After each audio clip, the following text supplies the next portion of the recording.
Bonjour Jeanne. Bonjour Nikita. On se retrouve sur le toit du monde à Bruxelles aujourd'hui.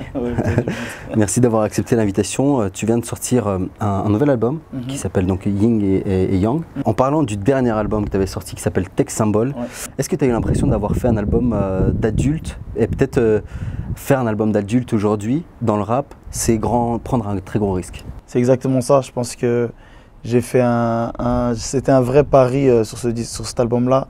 Et pour les gens qui l'ont kiffé, ils l'ont kiffé à mort, tu vois. Et les gens qui l'ont pas kiffé, ils l'ont pas kiffé à mort aussi, tu vois. Et je pense que c'était un choix, un pari. C'est un album qui a été difficile à défendre dans le réseau rap, tu vois, où on est plus, surtout à ce moment-là, c'était vraiment l'explosion de la trap en français, etc. Alors que dans cet album, il n'y a pas de trap, ou alors un morceau, mais timidement trap.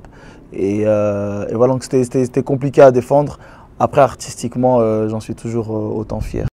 Voilà, et pour toi, je veux bien mourir. Mais fais-le avant pour que je vois comment faire. Si t'entends cette merde, c'est que t'es en enfer. J'ai perdu bataille, mais jamais la guerre. Là, tu as sorti un nouvel album, donc Yin Yang, où là, tu reviens aussi, enfin c'est un mélange de genres, il y a un peu de tout, il y a aussi des chansons qui parlent de l'amour, etc.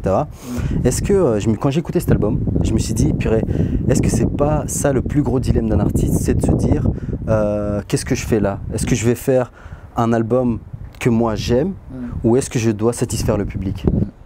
C'est le plus gros dilemme, ouais. Surtout à l'heure actuelle où le public il a une réaction directe. C'est-à-dire tu postes un truc, tu as directement la réaction du public en dessous dans les commentaires ou dans les likes, etc. Et donc c'est le plus gros dilemme. Pour faire cet album, j'ai travaillé avec mon DJ qui est le réalisateur disque, donc Selecta Killa.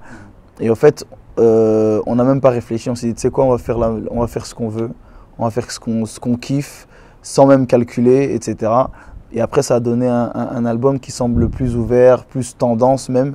C'est parce que ça fait partie aussi de la musique qu'on écoute. Là où pour Tech Symbol, j'étais vraiment parti dans une réflexion. J'étais vraiment très précis dans ce que je voulais faire, pardon. Et là, c'était vraiment, on fait la musique qu'on kiffe et on verra ce que ça donne. Il y a deux trucs que j'ai beaucoup retrouvé dans cet album.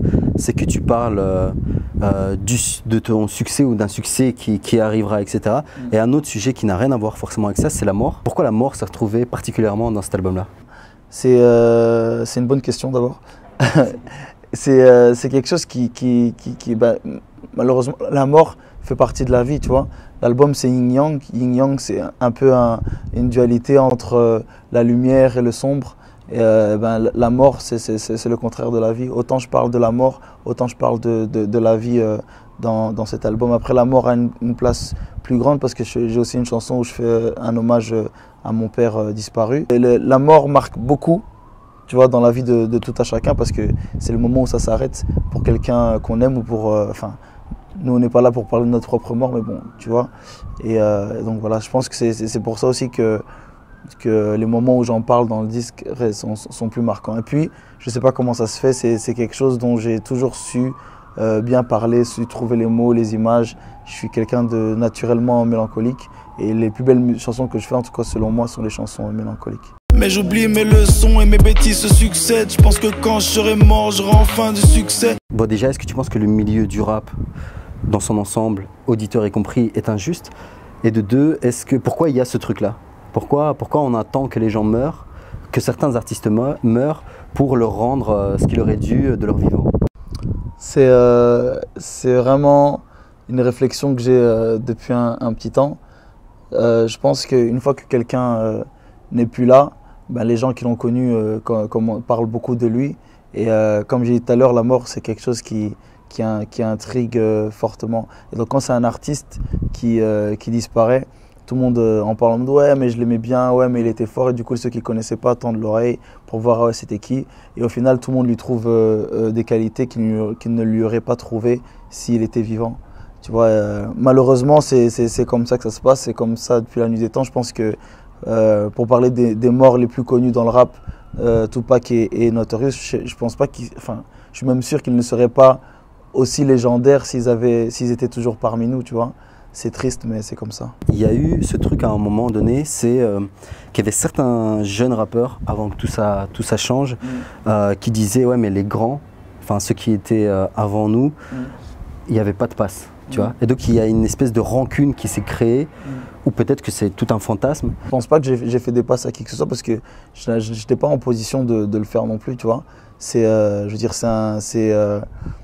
le rap aujourd'hui, tu vois, il y a des médias, il y a vous, il y a plein de médias qui sont développés, il y a plein de journalistes et tout, mais avant c'était pas comme ça. Moi, tu sortais un projet, tu faisais peut-être 2 interviews et c'était terminé, tu n'avais pas de concert, tu n'avais pas de festival qui acceptait le rap, donc avant de pouvoir faire une passe, il fallait qu'il y ait certaines structures qui se soient créées, etc. Aujourd'hui, elles sont là. Et voilà, que tout le monde trouve son chemin. Tu vois, je pense pas qu'on est plus qu'on soit vraiment dans un marché ou dans un domaine où on a déjà atteint le stade de faire une passe. Il n'y a personne ici en Belgique qui peut prendre un artiste et le mettre dans la lumière comme en France on peut le faire. Tu vois, Booba il a pris Damso, bien que Damso soit qui il est, il l'a mis en lumière, tu vois. Ici, il n'y a personne qui a la force de pouvoir faire ça. Par rapport à Booba, je discutais avec le Motif, le frère de Shai. Et en parlant de passe, lui il m'a dit en tout cas que c'est toi qui avais fait le lien entre Shai et Booba. Le rappeur Gandhi de Bruxelles qui a envoyé un des titres de ma sœur à Booba. Booba il a reçu ça sur son email, il a kiffé, il a dit ben, on essaye de se rencontrer, on essaye de faire quelque chose. C'est bien que je ne savais pas qu'il l'avait dit. Moi j'en parle jamais parce que, entre guillemets, moi je pense qu'il y a certaines personnes qui sont faites pour être à un endroit, à un moment, tu vois, et que tu dois jouer ton rôle.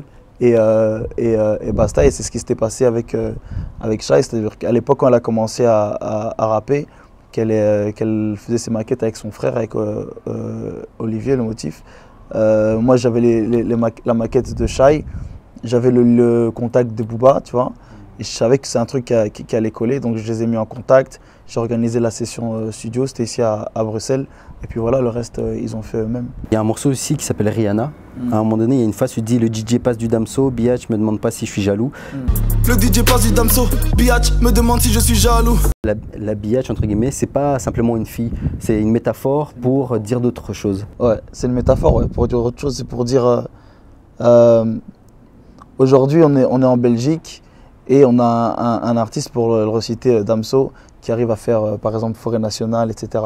Si on retourne 3 ans en arrière, c'était un truc impossible. Tu vois, on disait un artiste belge qui remplit Forêt, tu vois. Et au lieu d'être dans la démarche, on se dit putain, ça tue, ça, c'est cool, voilà, c'est possible, donnons-nous de la force, faisons-le, tu vois. Si lui il a pu le faire, tout le monde peut le faire. On est plus dans une démarche où les gens vont penser que tu l'envies ou que, tu vois. Et je trouve que c'est pas bien, parce que moi, souvent on me pose la question. Tu vois, où les gens viennent me voir, ouais, mais t'as vu, Damso est là, pourquoi c'est pas toi, pourquoi c'est pas... Ouais, mais Damso, c'est Damso, il a eu son truc, il a suivi son chemin. Et moi, c'est moi, tu vois, je pense qu'on devrait plus être dans un autre genre de réflexion. Il y a un autre morceau qui s'appelle Plus jamais, où tu parles de ton papa. Putain, je suis ta photocopie quand je dors. C'est con que je m'en rende compte maintenant que t'es mort. Enterrer mes proches, mon hobby. Je l'ai écouté, ça m'a direct fait tilter à un morceau que j'ai beaucoup apprécié qui s'appelle 6 minutes pour comprendre. Où c'est pas que tu dis l'inverse, mais il y a une phrase que je me souviens qui dit c'est pas en un coup de fil qu'on peut recoudre une blessure. J'ai appris enseignant, l'enseignement a été dur. Et là aussi tu parles d'un espèce de coup de fil. J'ai reposé le téléphone et fait comme si de rien n'était. C'était un faux numéro qui voulait dire que je lui manquais. C'est pas en un coup de fil qu'on peut recoudre une blessure. J'ai appris à vivre enseignant, l'enseignement était dur. Comment tu mets en perspective ces 2 morceaux-là? Bah, c'est juste qu'entre ces 2 morceaux-là, il y a peut-être 18 ans qui sont passés, tu vois. Et c'est aussi l'école de la vie, tu vois. Et c'est marrant que tu me dises ça parce que... Et c'est comme ça que j'ai reconnu même que mes fans étaient vraiment fidèles, parce qu'il y a plein de gens qui sont revenus avec la chanson 6 minutes pour comprendre. Où ils disent ouais, dans cette chanson-là, tu as dit ça, et là tu dis si je fais, ben, c'est l'école de la vie, tu vois. C'est un jour, tu ressens plein de choses pour une personne qui peuvent être négatives, et puis le temps, il n'y a rien que le temps ne peut pas... il n'y a aucune blessure que le temps ne peut pas penser, tu vois.